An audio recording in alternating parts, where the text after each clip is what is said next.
नमस्कार, मैं रजना शुक्ला और आप देख रहे हैं सत्य केसरी न्यूज। और आइए जानते हैं मेष से लेकर मीन तक किन राशियों का सूर्य की तरह चमकेगा भाग्य। ज्योतिषाचार्य हरीश गौतम जी से।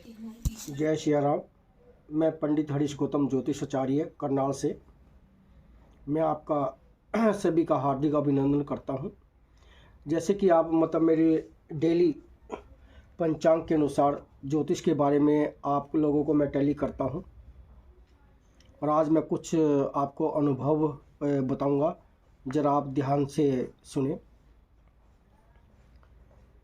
हमारी कुंडली के अंदर 12 भाव विराजमान होते हैं, 9 ग्रह चाल होती है।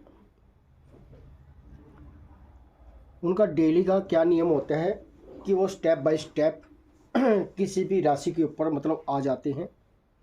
जैसे शनि की जो सारस्वती होती है, सारस्वती 5 साल के लिए होती है और 2.5 साल के लिए ढैया होता है।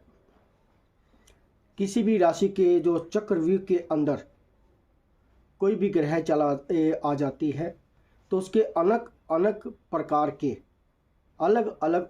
के भाव विराजमान होते हैं। और किसी कुंडली के ऊपर कोई शनि बैठता है, कोई शनि के विराजमान के साथ में राहु विराजमान हो जाता है, मंगल आ जाता है, बृहस्पति आ, शुक्र आ जाता है, 9 ग्रह विराजमान हो जाते हैं। उनकी अलग अलग प्रोडक्शन के लिए हम लोग क्या करते हैं कि हम लोग आप लोगों को डेली टैली करते हैं। सबसे पहले हम लोगों को क्या करना चाहिए कि जब प्रातः काल में हम लोग जब अपना शयन से बिस्तर को त्याग कर हम ज़मीन पर पैर रखते हैं, ज़मीन पर पैर रखने से पहले आप लोग सबसे पहले ज़मीन को स्पर्श करें। स्पर्श करने के बाद ऐसे नमन करें और अपने मस्तक पे, अपने पूरे चेहरे के ऊपर ऐसे लगाएं और कहना है, जय धरती मैया, आपने हमें भारतवर्ष के अंदर हमें आपने जन्म दिया है और इस जन्म को जब तक हम पृथ्वी के ऊपर विराजमान हैं हम आपकी आज्ञा का पालन करते रहेंगे। छोटा सी बात है ये, डेली आप नियम करें। और जो ग्रह जीवन में जितनी भी लेडीज हैं जब प्रातः काल में उठती हैं तो सबसे पहले उनको एक काम करना चाहिए। वो क्या काम करना चाहिए कि किसी के पैर ना छुएं। सबसे पहले प्रातः काल में स्नान करके अपने आप को स्वच्छ करके, ठीक है, जो बड़े बुजुर्ग हैं उनका चरण स्पर्श करें, अपने पति का चरण स्पर्श करें और फिर जाके आप अन्नपूर्णा भंडार में अर्थात किचन के अंदर जाकर आप सबका खाना बना सकती हैं। ये लेडीज़ के लिए नियम है। और प्रातःकाल में जो मनुष्य होता है, मनुष्य अर्थात लेडीज़ भी आती है, जेंट्स भी आती है। जो मनुष्य की बात होती है, मनुष्य कौन? जेंट्स। उसके लिए सबसे बढ़िया एक अनमोल चीज़ है जो ग्रह जीवन वाले होते हैं। प्रातःकाल में वो उठे नहा धो के स्नान करें। स्नान करने के उपरांत अपने माँ बाप के पैर छुएं। अगर माँ बाप अगर आपके पास हैं तो उनके चरण छूकर आशीर्वाद लें। अगर माँ बाप नहीं है तो सबसे बड़े माँ बाप जो हमारे विराजमान होते हैं वो प्रभु हरि होते हैं, बोले शंकर भगवान होते हैं। उनको नमन करें। नमन करने के बाद अपनी पत्नी को या आपके कोई भी घर में बड़ा सदस्य है उसको प्रभु का नाम लें। कैसे नाम लिया जाता है? ओम नमः शिवाय, पापा जी जय बालाजी की, जय सिया राम, जय माता दी। अपनी घरवाली को सबसे जब पहले आप जब सुबेरी नहा धो के मिलते हैं तो उनको आपको क्या काम कहना है कि बोलिए जय श्री कृष्णा, जय श्री कृष्णा, जय श्री कृष्णा। आपका दिन अनमोल माना जाएगा। तो आपको ये डेली नियम प्रतिदिन आप लोगों को करने हैं। राशि तो मैं आपको डेली मैं सुना ही रहा हूँ, लेकिन ये मेरी अपनी विचारधारणा है शास्त्रों की, तो आप थोड़ा इसको टैली करें। अपने मुखमंडल के अंदर कड़वेपन की बात मत लाएं, कि कड़वापन जब आप सुबह प्रातः काल में करते हैं तो सारा दिन आपका तो सोम खराब होता ही होता है, साथ में परिवार वालों का भी होता है। कुछ वास्तु चीज़ों के बारे में मैं आपको बता रहा हूँ।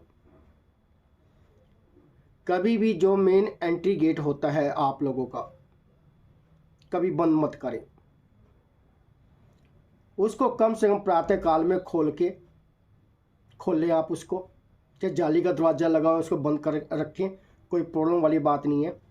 प्रातः काल में ग्रहणी ही आप एक काम करें तो एक बाल्टी के अंदर थोड़ा पानी लें और अपनी एंट्री गेट के अंदर उसको अर्पण करें। इससे क्या होता है कि एंटीवायरस जितनी भी घर के अंदर होती है वो बाहर निकल जाती है और भगवान का वास आपके घर के अंदर आ जाता है।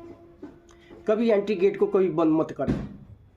एंट्री गेट के पास कभी भी आप झाड़ू का अर्पण ना करें, झाड़ू नहीं रखनी चाहिए। साथ में जो आपका डस्टबिन है वो भी एंट्री गेट के पास मत रखें। इससे आपको काफ़ी फल मतलब आप लोगों को मिलेगा। और कभी भी किचन के अंदर हमारी गृहिणी खुले बाल करके मत जाए, क्योंकि खुले बाल काल का स्वरूप मतलब माना जाता है। हमेशा अपनी चुटिया बांधकर या कोई आपने अगर आप स्वच्छ होकर नहा धो के आप किचन में जा रही हैं तो ऊपर से कोई आप चुन्नी चानी ले ले जो अपने बालों को आप लोग ढक सके। एक ये नियम मतलब बनाए आप लोग। हमारा शास्त्र क्या कहता है कि जो औरत के 4 दिन मतलब जो निषेध मतलब माने जाती हैं वो किचन के अंदर नहीं आती। जब हम गुरुकुल के अंदर थे तो हमारे पास वहाँ पे कोई लेडीज़ विराजमान नहीं होती थी। हम खुद अपने गुरु जी का, शंकराचार्य जी का हम लोग खुद खाना मतलब बनाया करते थे। तो हमारे गुरु जी की वाणी है और भृगु संहिता के अंदर भी एक ये वाणी मतलब लिखी हुई है कि कभी, और भृगु संहिता के अंदर भी ये वाणी लिखी हुई है कि स्वच्छ होकर ही मतलब किचन के अंदर जाना चाहिए। और सेकंड ऑप्शन मतलब ये आता है कि हम लोग अब आपको मेष राशि से मीन राशि के बारे में मतलब बताते हैं, ज़रा ध्यान से सुनेंगे आप लोग। मेघ, वृष, मिथुन, कर्क, सिंह, कन्या, तुला, वृश्चिक, धनु, मकर, कुंभ, मीन। आज बृहस्पतिवार है। बृहस्पतिवार को आपको एक काम करना है कि सबसे पहले कि आज एक लोटे के अंदर पानी लें। पानी लेने के उपलक्ष्य में थोड़ी हल्दी डाल दें, थोड़ा चने की दाल डाल लें और हल्दी डालने के बाद उपलक्ष्य में चने की दाल डाल के और केले को आप सींचें और उसमें एक देसी घी की आप लोग ज्योत जलाएं। इससे आपका काफ़ी मनोरथ मतलब सफल होगा और आपको आने वाले समय में काफ़ी हद तक जो कठिनाइयाँ आपका सामना कर रही हैं वो कठिनाइयों से आपका समाधान हो सकता है। और सबको एक साथ में आप लोगों को ओम नमः भगवते वासुदेवाय का आप लोगों को जाप करना है। इससे काफ़ी हद तक आप लोगों का सुधार होगा। जब सुधार होगा तो नेचुरली है कि आप लोगों को कामयाबी मिलेंगी। अगर कोई क्वेश्चन करना हो तो मेरे व्हाट्सएप पे आप कॉल कर सकते हैं 9896247555। और आप सभी का प्यारा पंडित हरीश गौतम ज्योतिषाचार्य। और कोई भी समस्या हो आप मुझसे संपर्क कर सकते हैं। सभी को आशीर्वाद, सहानुभूति। तो आप देख रहे थे ज्योतिषाचार्य हरीश गौतम जी के साथ राशिफल। और आज के लिए इतना ही। बने रहें सत्य केसरी खबरों के साथ। नमस्कार।